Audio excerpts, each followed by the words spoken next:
안녕하십니까. 전기과 이영진 교수입니다. 8주차 회로이론 비대면 강의를 시작하도록 하겠습니다. 지난주까지 6주차와 7주차에 걸쳐가지고 1장 연습 문제 풀이와 그 다음에 기본 교류 회로 및 복소수에 대해서 우리가 학습을 하였습니다. 이번 주에는 3장을 학습할 텐데요. 그 내용 중에서 기본 교류 회로에서 임피던스 부분을 우리가 학습을 하도록 하겠습니다. 임피던스. 이 부분도 아마 우리가 대면 수업 때 제가 마지막 날쯤 아마 제가 5주차인가 그때 설명을 한번 드렸던 것 같습니다. 그래서 오늘은 이 임피던스 에 대해서 좀 디테일하게 어떻게 이 임피던스가 정의가 되고 그 다음에 위상차라든지 이런 관계가 어떻게 되는지 좀 살펴보도록 할 계획입니다. 자, 임피던스라고 하는 것은 앞서 말씀드렸던 바와 같이 교류 회로에서 부하의 장치 총칭을 말합니다. 그래서 R과 L과 이렇게 C로 총 세 가지로 구성이 됩니다. 기본적인 기호는 G, Z를 사용하고요. 단위는 ohm을 모두 사용합니다. 실제로 L 같은 경우에는 L 성분만을 봤을 때는 헨리라는 단위를 사용하고요. C 성분만을 봤을 때는 페럿이라는 이런 단위를 사용합니다. 하지만 이것이 임피던스로 정의가 되면은 모두 ohm의 단위를 사용하게 되면 주의하시기 바랍니다. 자, 임피던스는 위상차로 일단 가지게 됩니다. 위상차를. 그래서 이 위상차를 가지기 때문에 이 위상차를 표현할 수 있는 방법은 7주차 수업에서 우리가 학습했던 이 복소수, 복소수가 이 위상차를 표현할 수 있기 때문에 모두 복소량으로 표현이 됩니다. 그리고 실수부와 허수부로 나누어서 구성이 되며 이 R 부분은 실수부로 구성이 되고요. 이 X 부분에서 허수 부분은 여기가 L과 C 성분에 의해서 구성이 되도록 되어 있습니다. 그래서 이번 8주차에서 이 L과 C가 어떻게 임피던스로 구성이 되는지를 우리가 저희들이 볼 겁니다. 자, 그래서 정의된 바와 같이 G는 우리가 임피던스라고 하고요. 그 다음에 R은 저항, 레지스턴스라고 하고, X는 두 가지가 있다고 했죠. 유도성과 용량성, 이렇게 두 가지가 있다고 했습니다. 그죠? 네, 그래서 유도성은 요거는 L에 의해서 만들어지는 거고, 용량성은 C에 의해서 만들어진다고 했습니다. 그리고 우리가 임피던스의 역수도 많이 쓰인다 했죠. 회로를 병렬 또는 직렬로 계산할 때 이 어드미턴스라는 게, 즉 임피던스의 역수, 역수 어드미턴스가 여기 있죠. y는 g분의 1.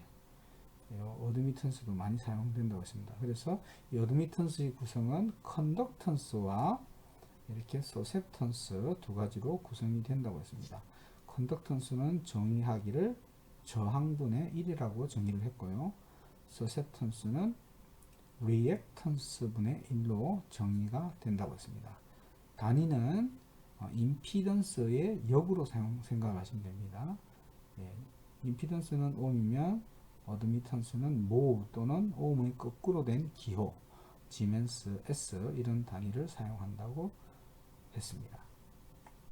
자, 그럼 기본 임피던스 중에서 저희가 우선 저항만의 회로를 먼저 살펴보도록 하겠습니다. 자, 지금 화면에서 보시는 바와 같이 저항에다가 교류를 연결해서 하나의 폐회로를 구성해서 전원을 공급한다고 가정하겠습니다. 자, 그렇게 되면 자, 이 R이라는 곳에 결국은 전원 V를 인가하면 전류 I가 흐르겠죠. 자, 그래서 이 전류 I와 V와 R과의 관계가 어떻게 되는지를 한번 생각을 해보겠습니다.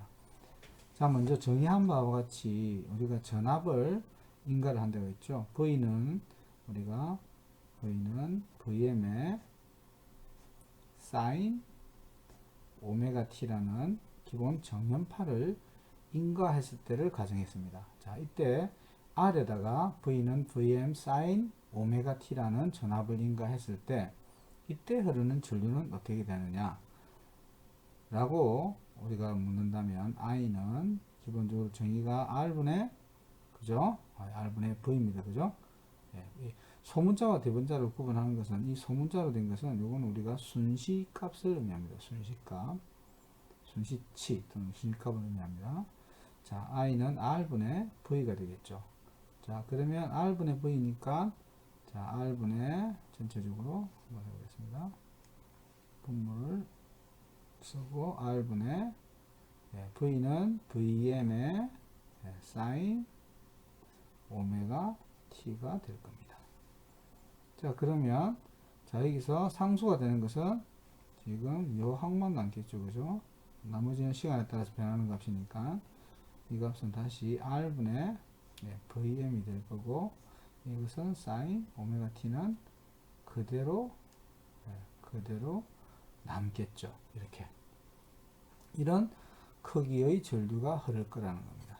따라서 지금 화면에서 보시는 전압을 지금 먼저 인가하기를 이런 전압을 인가했다는 겁니다. 이런 전압을 이런 전압을 인가했을 때 전류는 어떻게 되냐 물으니까 결론적으로 전류는 R분의 Vm 크기가 되는 최대값이 줄어들겠죠. 일반적으로 R이 1보다 큰 값이라 하면 이 R분의 Vm은 Vm보다 더 작은 값이 되겠죠.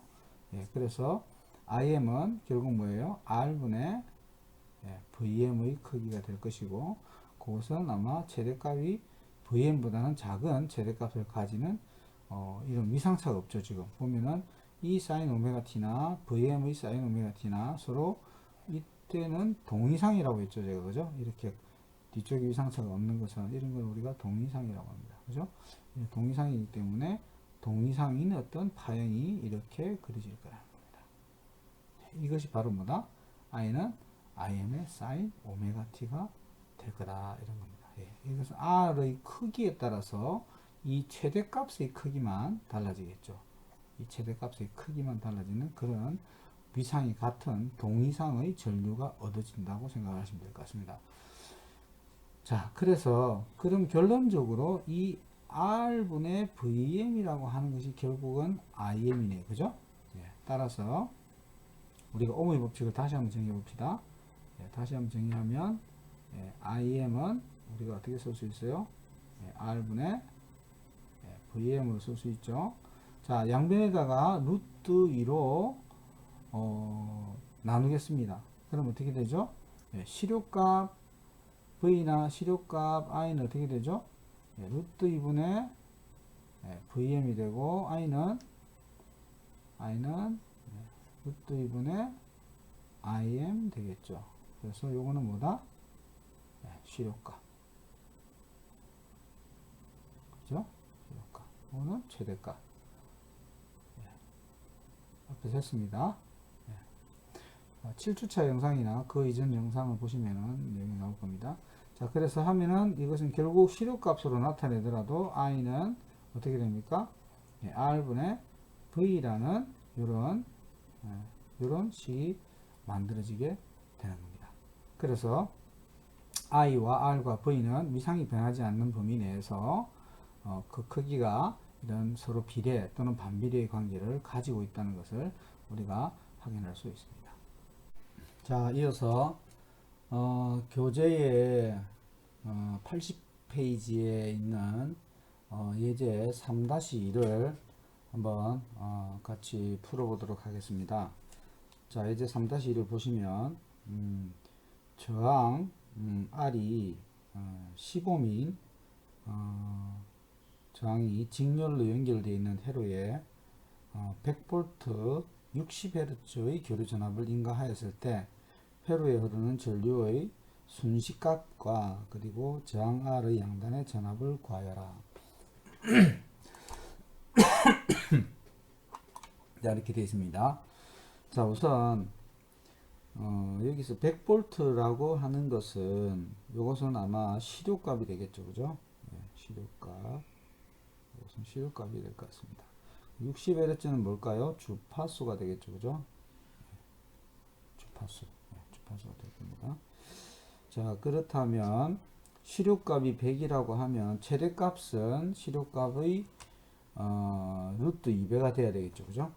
그래서 전압의 순식값을 먼저 표현해 보겠습니다. 전압의 순식값 V는 어떻게 될까요? 원래 공식을 보면 Vm의 sin 오메가 t의 플러스 마이너스 위상차 이렇게 표현을 한다 했죠. 그죠? 자, 이때 Vm이 아까 시료값이 100이라고 했으니까 루트 2배에 100 이렇게 하시면 될 것 같고, 그죠? 그리고 sin 자, 오메가 t인데, 자, 일대 오메가 t는 오메가가 2파이 f죠. 그래서 오메가가 여기서 오메가는 2파이 f가 되겠습니다. 또 주파수가 60이라고 했으니까 377 정도가 나올 겁니다.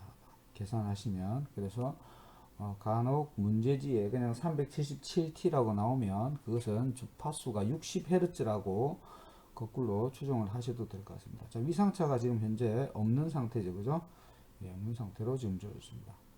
자, 그럼 이제 전류를 계산할 수 있겠죠. 전류 I는, I는 어떻게 될까요? R분의 V가 되겠죠. 자, R은 15mm라고 얘기했고, V는, 자, 사인 항을 제외한 나머지 항을 여기다 넣으면 될 것 같습니다. 루트 2에 100, 그리고 사인 377t 이렇게 작성하시면 될 것 같습니다. 자, 10분의 루트 2 하면은 10 루트 2가 될 것 같습니다. 10 루트 2. 그리고 뒤에는 사인 377t. 주파수의 변화가 없습니다. 그죠? 예. 그러면 전류에 대한 순시치는 이렇게 지금 구할 수가 있을 것 같습니다. 이게 전류에 대한 순시값이 되겠죠. 그죠? 예. 그리고 R 양단에 걸리는 전압은 이미 구한 것 같습니다. 여기 R 양단에 걸리는 전압이죠. 여기 R 양단에 R 양단의 전압인데 그냥 전압을 측정하라고 했기 때문에 그럼 시료값을 표현해야 되겠죠. 그래서 시료값으로 V의 R에 걸리는 전압 그러면 시료값이 되니까 100V가 되겠습니다. 그죠? 따라서 지금 저항의 교류를 연결했을 때 일어나는 일들에 대해서 우리가 쭉 살펴봤는데 결론적으로 저항의 교류를 연결했을 때는 전압과 전류의 위상차가 없는, 즉 결론적으로 전압과 그 다음에 전류와는 동일 주파수의 정현파가 되겠죠. 정현파. 그죠? 정현파가 될 겁니다. 그리고 위상도 전압과 전류는 위상이 같은 동위상이 되는 거죠. 저항의 경우에. 자, 다음은 이런 인덕턴스의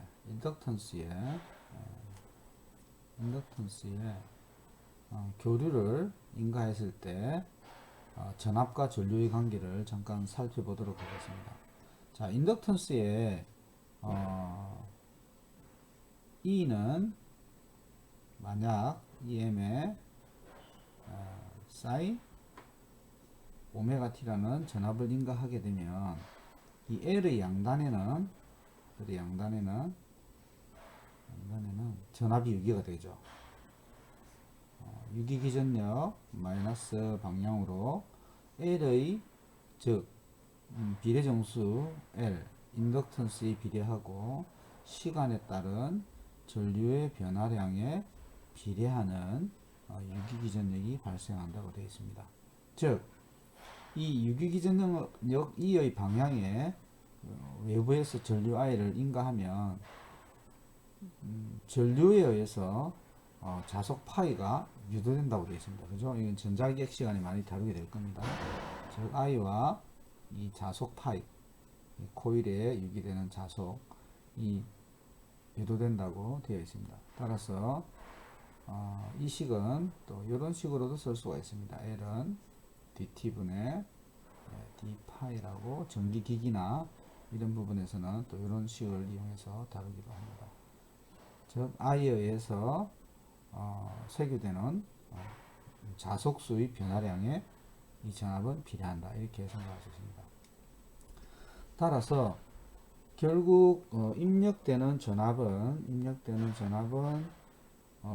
이 유기되는 기전력 E의 L과의 합이 같아져야 되기 때문에 E는 결국 마이너스 EL이라고 쓸 수 있고, 우리가 크기만을 고려한다면 그 크기는 L의 크기에 비례하고 시간에 따라 변화하는 전류의 크기에 비례한다고 우리가 이해할 수가 있겠지요.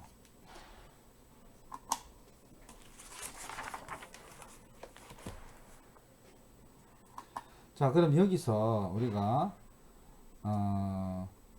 전류가 우리가 다시 생각해 보겠습니다. 전류, 이때 먼저 만약에 전류가 주어졌다면 전류 I의 순식값이 Im의 사인 오메가 t로 만약에 주어졌다면 이 식을 요 I에다가 대입을 한번 해보겠습니다. 자, 그러면 E라는 식은 어떻게 될까요? E라는 식은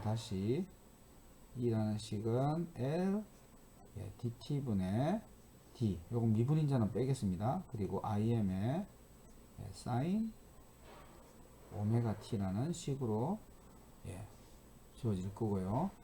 자, L이 빠졌네요. L이 들어갔네요. 그죠? 다시 그러면 우리가 미분이 필요 없는 상수값들은 앞으로 빼겠습니다. 그러면 L IM이 될 거고, 뒤쪽은 다시 dt분의 d의 사인 오메가 t가 될 겁니다. 자, 우리가 보시면 미분 공식을 우리가 한 적이 있습니다. 보시면은 미분 공식이, 자, 사인을 미분하면 코사인이 됩니다. 그죠? 사인을 미분하면 코사인이 되고, 코사인을 미분하면 마이너스 사인이 됩니다. 이걸 아시고 다시 진행하겠습니다. 그러면 결국 요 식은 dt분의 d의 사인 오메가 t라는 것은 결국 사인 오메가 t를 미분하라 이런 얘기가 같습니다. 그죠? 그러면 상수는 앞으로 빼야 되니까 이것을 미분하게 되면 어떻게 될까요? 오메가의 코사인 오메가 t가 되겠죠. 그럼 다시 이 식을 써보겠습니다. 다시 쓰면 L IM, 색깔이 조금 잘못됐네요. L IM은 그대로 나오고, 그죠? 앞에 오메가가 하나 들어가겠습니다. 그리고 코사인 오메가 t가 되겠습니다. 자, 다시 앞서 우리가 풀었던 문제 중에서 뭐가 있었죠? 오메가 t는 또 뭐하고 같습니까? 오메가 t는 코사인 오메가 t는 어떻게 됩니까? 사인 오메가 t의 플러스 2분의 파이 위상차를 갖는 것과 같다고 했습니다. 그죠? 그럼 이 식을 다시 써보겠습니다. 결론적으로 다시 쓰면 L 자, 오메가를 좀 앞으로 당기겠습니다. 오메가 L의 IM, 그 다음에 사인, 그리고 오메가 t의 플러스 2분의 파이가 되겠습니다. 자, 그러면 결론을 잘 보겠습니다. 자, 전류를 IM에 사인 오메가 t라는 위상차가 없는 전류를 넣으니까 전압은 어떻게 됐습니까? 최대값도 좀 변화가 있었지만 위상차가 2분의 파이만큼 빨라지는 그런 파행이 만들어진 거죠. 그래서 이것을 우리가 페이저도로 한번 그려보겠습니다. 그러면 페이저도로 잠시 그려보겠습니다. 자, 페이저도로 그리기 위해서 제가 이걸 조금 그림을 내려야 될 것 같습니다. 이게 너무 커서 됐습니다. 자, 페이저도로 그리면 자 한번 그려보겠습니다. 여러분 이해를 돕기 위해서 페이저도로 죄송합니다. 페이저도로 그리기 위해서 수직으로 선 하나 그리고요. 자, 먼저 i를 먼저 그리도록 하겠습니다. 자, i의 요것의 페이지도에서 i를 벡터로 페이지 벡터로 그리면 i의 벡터는 크기가 잠시만요. 루트 2분의 im이고 위상차가 없죠. 예, 위상차가 제로인 그런 페이지 벡터가 될 거고요. 자, e는 어떻게 될까요? e는 역시 루트 2분의 em이 되겠죠. em이 어느 거죠? 요게 em이죠. 그죠? em이고 위상차가 얼마입니까? 2분의 파이 또는 90도 위상차를 가진 됐습니다. 자, 그러면 i부터 먼저 그려보겠습니다. i는 자, 여기서 보시면 최대값이 실제로 보면 i에다가 오메가 1만큼 곱했기 때문에 전압이 좀 커집니다. 그죠? 그래서 사실 전압이 더 커지는 이런 방향이 됩니다. 전압이 더 커지죠. 지금 최대값이 여긴 최대값이 여기인데 그죠? 그래서 일단 i를 먼저 그리면 i는 위상차가 없습니다. 위상차가 없고 여기 i라는 벡터가 되겠죠. 그죠? 그 크기는 얼마다? 루트 2분의 im이 되겠습니다. 그리고 e라는 벡터는 여기에 위상차가 어떻게? 90도 위상차를 가지고 크기가 좀 더 커지겠죠? 이게 뭐다? e의 벡터가 되고 이때 이 크기는 얼마라고요?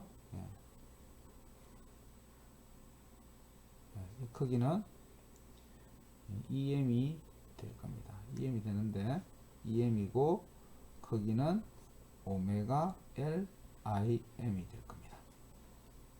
자, 그래서 이렇게 90도 위상차를 가지기 때문에 우리는 L만 있는 회로에 전압을 인가했을 때는 결론적으로 어떻게 된다는 겁니까? 전압 E는 전류 I보다 어떻게 된다? 90도 앞선다. 이렇게 표현할 수 있죠. 자, 또는 리드라고 그랬죠. 그죠? 리드라고 했습니다.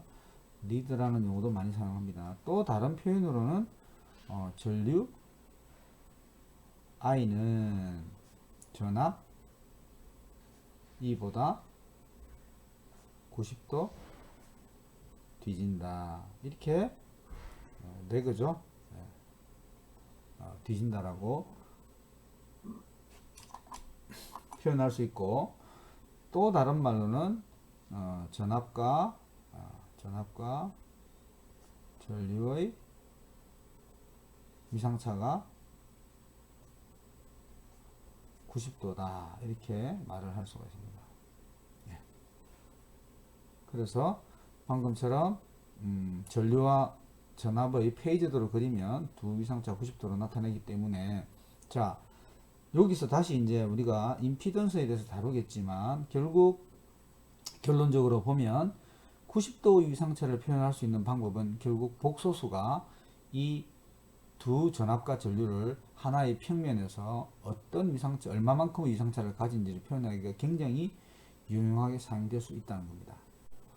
자, 여기서 우리가 다시 이 부분만을 한번 생각해 보겠습니다. 이 부분만 다시 한번 우리가 좀 생각을 해 보도록 하겠습니다. 보면 자, 이 부분 어떻게 됩니까? EM은 오메가 L의 IM이라는 식으로 표현이 되죠. EM은 오메가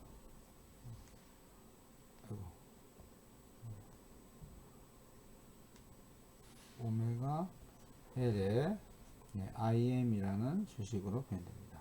자, 이것을 시료값 표현 방식으로 바꾸기 위해서 양변을 루트 2로 나누겠습니다. 그러면 어떻게 될까요? 모두 시료값으로 바뀌겠죠. 그래서 양변을 루트 2로 나누시면 나누면 식이 2는 오메가 L의 I 이렇게 쓰여질 수 있습니다. 자, 우리가 다시 이걸 좀 바꿔볼게요. 그러면 I라는 식은 어떻게 될까요? I는 오메가 L분의 E 이렇게 쓸 수가 있죠. 자, 이거는 오미 법칙이죠. 여기서 오미 법칙을 적용하면 I는 R분의 V인데 결국은 여기서 이 오메가 L이 R, 즉 임피던스에 해당되죠. 임피던스에 해당되죠. 그래서 우리가 L에다가 교류를 인가했을 때 일어나는 유기기전력 또 그에 따른 전압과 전류의 관계에서 나타나는 임피던스를 우리가 이 오메가 L이 나타나게 됩니다. 따라서 이 오메가 L을 우리가 XL이라고 하고 이것을 유도성 리액턴스라고 얘기를 하였습니다. 자, 이 부분은 우리가 앞 시간에 충분히 다루긴 했는데 한 번 더 제가 보여드리겠습니다. 전체적으로 다루는데 잠시만요. 이분이 지금 여기 있네요. 요걸 잠깐 보여드리겠습니다. 보시면은 자 어떻게 된댔죠? 교류는 부하에서 RLC로 구성되는데 기호는 Z라고 하고 G라고 하고 R과 X로 구성된다. 이때 X가 J가 분해됐죠. 자, 일단 그건 좀 더 설명을 드리고, 자, 이 Z를 임피던스로 하고 R은 저항이고 X는 두 가지가 있습니다. 하나는 XL 유도성 리액턴스라는 게 있고 XC 용량성 리액턴스라고 있다고 했습니다. 그죠? 자, 그럼 여기서 말하는 이 오메가 L, 즉 오메가 L이 XL이 된다는 겁니다. 따라서 결론적으로 XL, L에다가 양변에 교류를 인가하면 이 XL이 만들어지는데 이 XL은 결국 오메가 L이라는 것이 되는데, 자, 문제는 뭡니까? 여기서 봐서는 위상차를 알 수가 없죠. 그래서 이 오메가 L 앞에 J를 붙이게 되는 겁니다. 그러면 어떻게 되죠? 90도 위상차를 갖는다는 거죠. 자, 그러면 여기 J가 붙으면 어떻게 됩니까? 한번 제가 써보겠습니다. 이 식에다 다시 J를 고려해서, 자, 이제 벡터로 생각하면 I는 어떻게 됩니까? J의 오메가 L분의 E가 되겠죠. 그죠? 그런데 어떻게 돼요? 여기서는 J가 지금 분모가 있으니까 아래 위로 J를 각각 곱해 보겠습니다. 그러면 어떻게 됩니까? 마이너스 J가 되겠죠. 밑에는 마이너스 1이 되고 위에는 J가 남으니까, 그러면 오메가 L분의 E가 되죠. 그럼 이 얘기는 뭡니까? I가 마이너스 J라는 것은 마이너스 90도를 의미합니다. 마이너스 J라고 하는 것은 마이너스 90도를 의미하고 결국 I가 E의 90도 90도 뒤진다 는 동일한 결론이 나타나는 거죠. 위에 보시면 전류가 전압에 90도 뒤진다 이런 말이 있었잖아요. 그래서 이 식으로 알 수 있는 겁니다. 그래서 앞으로는 L이 나타나면 L은 XL이라는 유도성 리액턴스가 있고 그 유도성 리액턴스는 오메가 L의 크기를 갖는데 J만큼의 위상차를 갖는 것으로 표현된다. 이렇게 이해를 하시면 될 것 같습니다.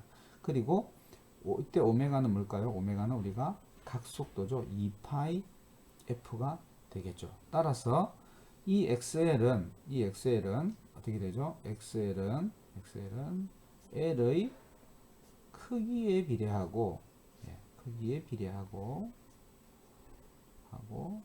주파수 F의 크기에도 비례하는 특징을 가지고 있습니다. 이렇게 이해를 하시면 됩니다. 결국은 XL을 변화시키는 것은 주파수밖에 없겠죠.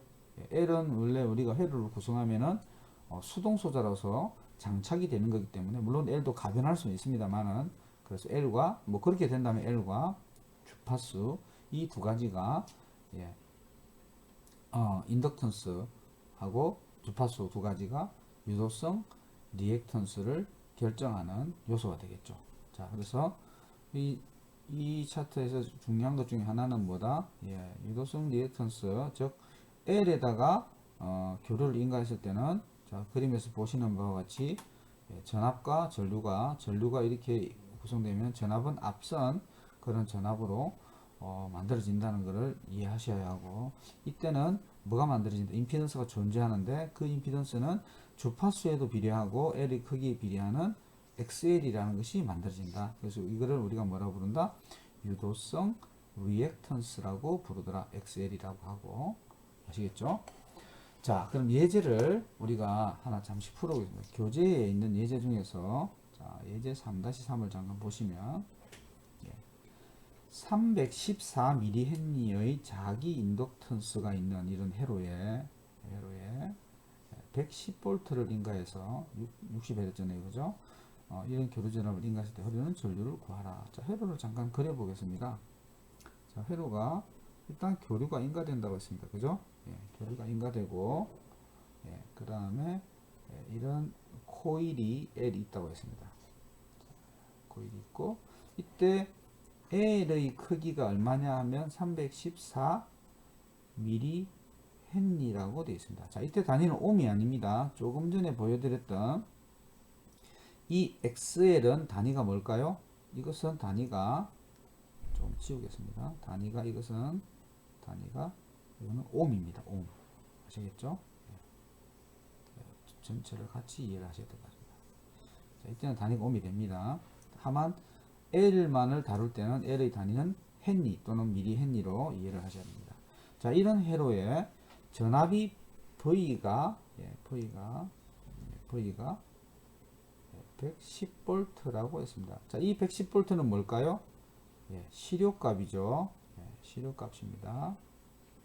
시료값이 되고 주파수가 60Hz가 되는 전압을 인가했다고 했습니다. 자, 이때 이 전압이 인가되면 결국 여기에는 전류가 흐르겠죠. 예, 전류 I가 흐르는데 이 전류가 얼마인지를 지금 물어보는 겁니다. 지금 그 이야기 되겠죠. 자, 그러면 V에 대한 시료값부터 우리가 생각해요. V는 예, VM의 일반화된 식은 사인 오메가 T의 플러스 마이너스 위상차 되어 있는데 위상차가 지금 없습니다. 그죠? 주어진 문제에서는. 그래서 최대값은 어떻게 되죠? 야, 이게 시료값이니까 110이 110에다가 루트 1을 곱해가지고 사인 오메가 T가 오메가가 어떻게 됐죠? 60회를 찍 경우에는 377이 됐죠? 377 T 이렇게 주어진 것 같습니다.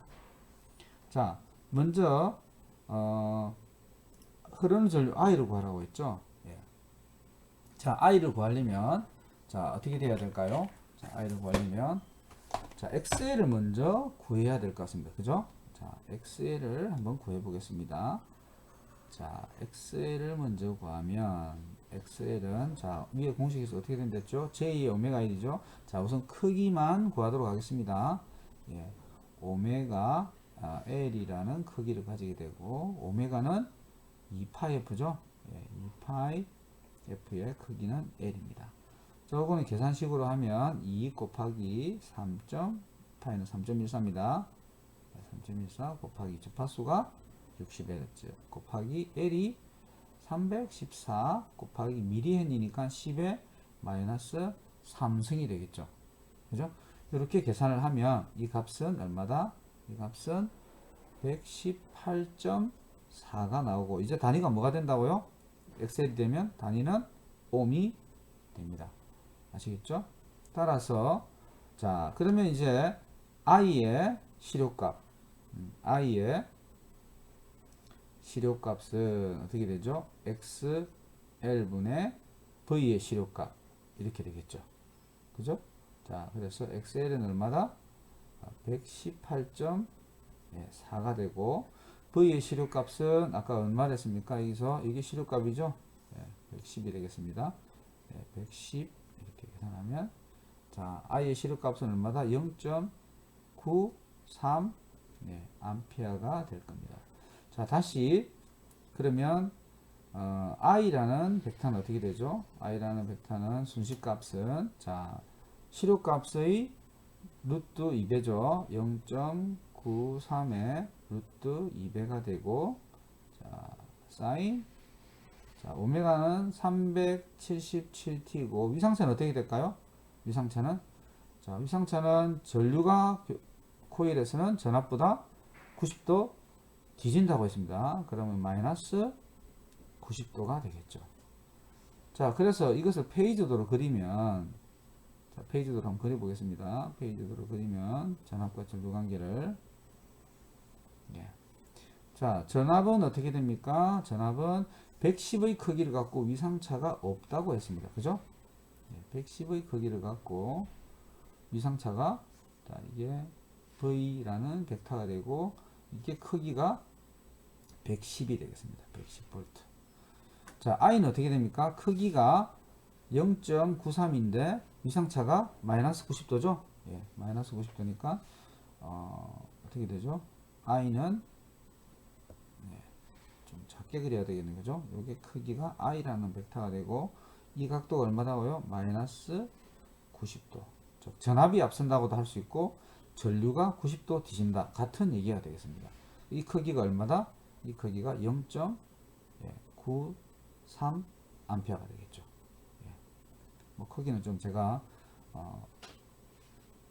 다르게 그린다고 했지만, 자, 그러면 다시 이것을 파형으로 그리면 어떻게 될까요? 자, 파형으로 그리면, 자, 이런 이게 시간의 축이고 이 축이 V와 I라고 한다면, 자, V의 경우에는 V가 만약에, I를 먼저 그릴게요. I가 만약, I가 이거면, I는 만약에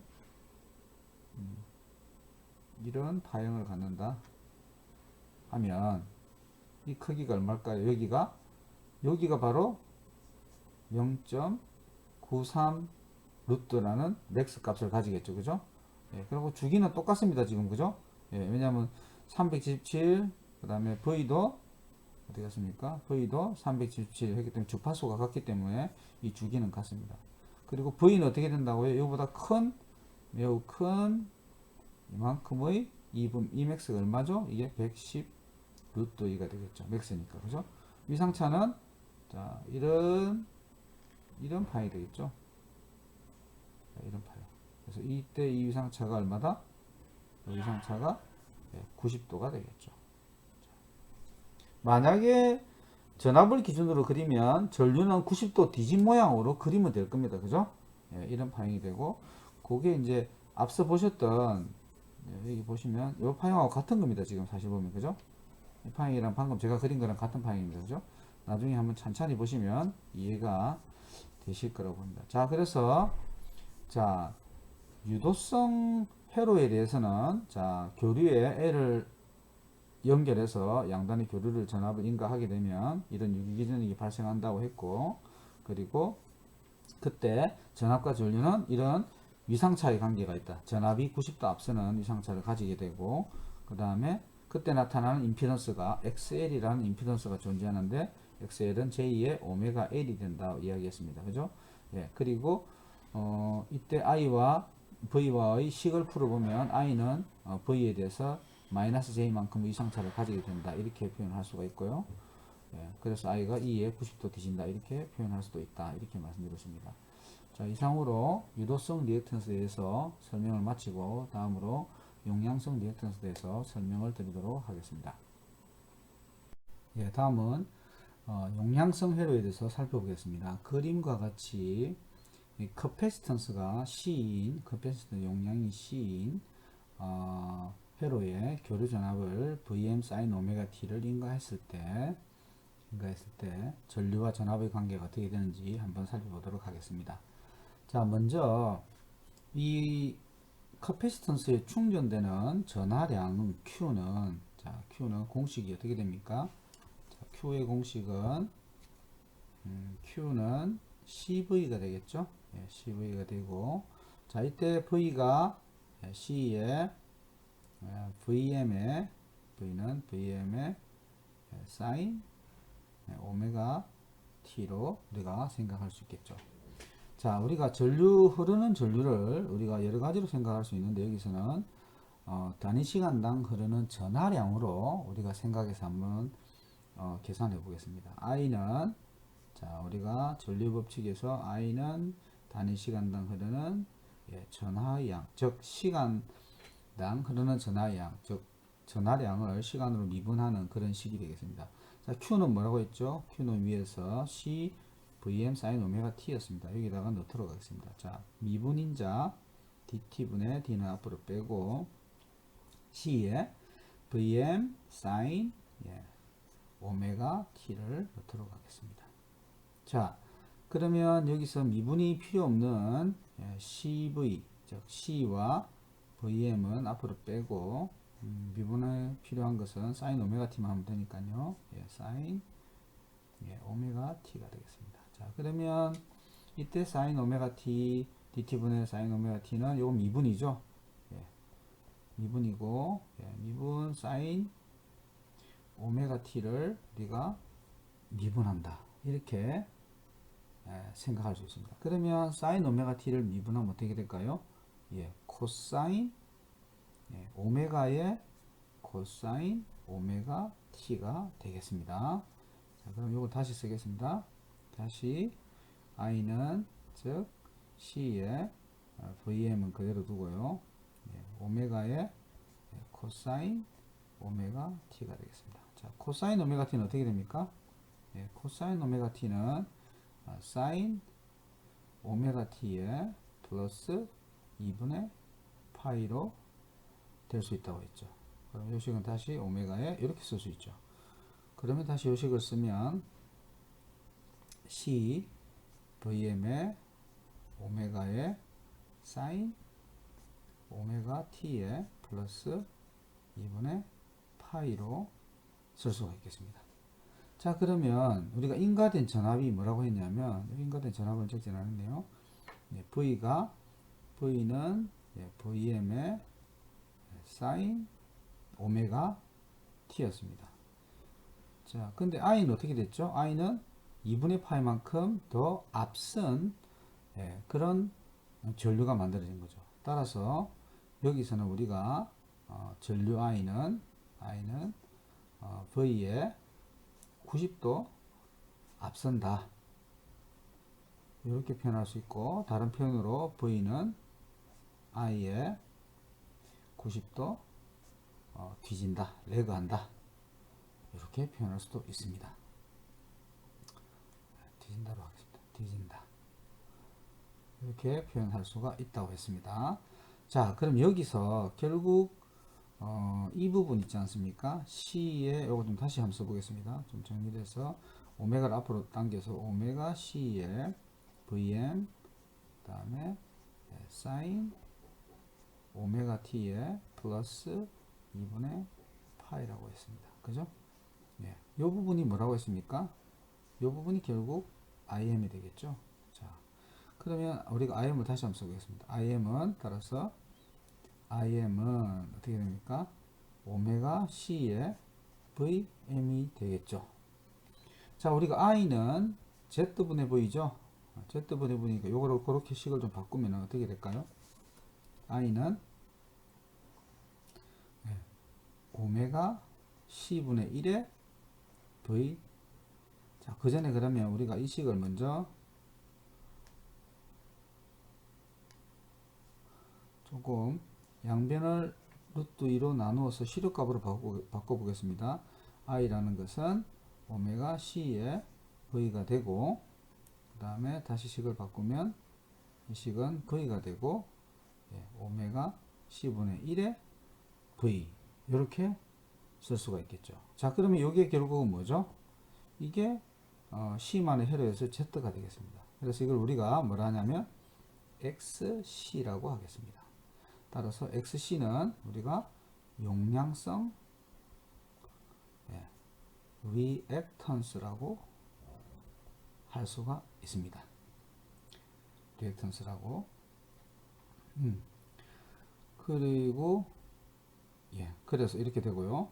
자, 그러면 만약 우리가 여기서 잠시 아까 우리가 벡터를 또 생각을 해봐야 되니까 만약 이 식을 우리가 벡터로 생각해. i라는 벡터는 결국은 오메가 c는 크기니까요. v라는 벡터의 크기에 비례하는데, 자, i가 90도 앞선다고 했기 때문에 앞에 j를 붙여야 되겠죠. 그죠? 그럼 이 식을 다시 쓰면 어떻게 될까요? 분모 오미 법칙 모양으로 쓰면은 v라는 벡터가 있고 밑에 j 오메가 c분의 1의 v라는 벡터가 되겠죠. 따라서 이것을 벡터로 표현하면 이것을 결국은 xc라는 벡터는 어떻게 돼요?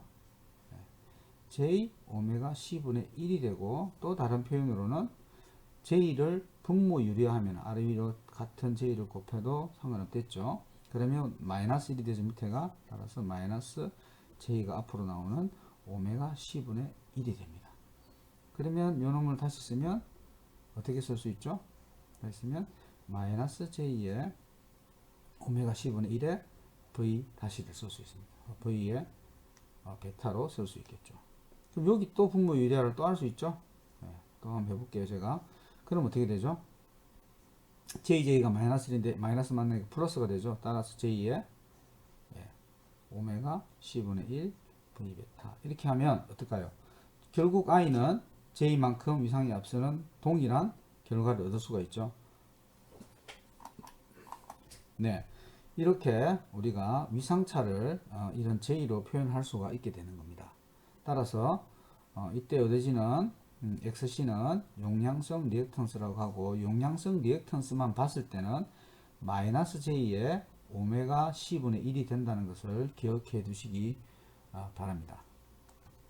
자, 다음은 커패시턴스만의 회로의 예제를 한번 풀어보도록 하겠습니다. 페이지는 교재 83페이지에 있는 예제 3-4가 되겠습니다. 자, 예제 3-4를 보시면 100 마이크로페르스의 콘덴서란 말은 커패시턴스를 말합니다. 60Hz의 4A의 전류를 흘렸다.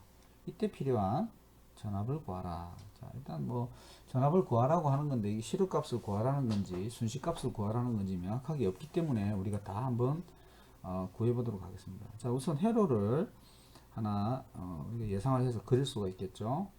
그리고 교류를 인가하는데, 자, 회로의 종단에는 부하가 커패시턴스만 있다. 자, 그리고 이때 흐르는 전류는 I가 있는데, 이 I가 있는데 주파수가 60이고 크기가, 즉 이 4A라는 것은 결국 시력값이 되겠죠. 그죠? 시력값이 될 거고, 그래서 이것을 우리가 I는 어떻게 쓸 수 있죠? 시력값이니까 4 루트 2에 사인 오메가 t인데, 오메가가 60Hz면 377 t가 된다고 했습니다. 위상차 지금 없습니다. 자, 커패시턴스는 100 마이크로페럿이라 했습니다. 그죠? 자, 그러면 i가 4루트에 2인 사인 377t의 전류를 흘렸을 때, 자, 그러면 우선 임피던스 용량성 리액턴스, 앞에서 구했던 용량성 리액턴스 XC부터 먼저 구해보겠습니다. XC는 어떻게 되죠? XC는 오메가 C분의 1이 되겠죠. 자, 오메가 C인데 오메가는 2파이F죠. 2파이F가 60Hz죠. 곱하기 100 마이크로페르죠. 100 곱하기 10에 마이너스 6승이죠. 마이크로는 마이너스 6승입니다. 자, 이것을 계산하면 약 26.53이 되겠죠. 자, 임피던스니까 단위는 다시 옴으로 바뀝니다. 자, 여기서 혼동하시면 안 되는 게 커패시턴스의 단위죠. 콘덴서의 단위는 마이크로페럿이지만 임피던스, 즉 용량성 리액턴스의 단위는 다시 ohm이 된다고 이해를 하셔야 됩니다. 자, 그러면 전압. 자, 시료값을 먼저 구하겠습니다. 시료값 전압은 어떻게 되죠? V는 자, I, Z니까 어떻게 되죠? I가 얼마였죠? I의 X C분의 1이었죠? I는 얼마입니까? I는 4A가 될 거고, X C분의 1은 26.53이 되겠네요. 곱하기를 해야 되겠습니다. 헷갈리네요. 그죠? 그러면 값이 106약 1V가 나오겠습니다. 자, 그럼 이제 전류와 전압이 다 구해졌으니까 전압의 순식값도 한번 우리가 구해 보도록 하겠습니다. V는 그럼 어떻게 될까요? V는 자, 순식값이 106, 시료값이 106.1이니까 106.1에 루트 1을 곱해야 되겠죠. 그래야 최대값이 되겠죠. 사인. 자, 377T인데 위상차가 어떻게 된댔죠? 전압과 전류는 전류가 90도 앞선다고 했죠. 그러면 전류가 317T면 전류는 거꾸로, 전압은 90도가 뒤져야 되겠죠. 그래서 마이너스 90도 이렇게 해야 전압이 정확하게 얻어진다고 할 수 있겠죠. 자, 그럼 이것을, 자, 그래서 보시면은 실제로 이 파형을 한번 보시면, 자, 전류가, 이게 전류죠. 예.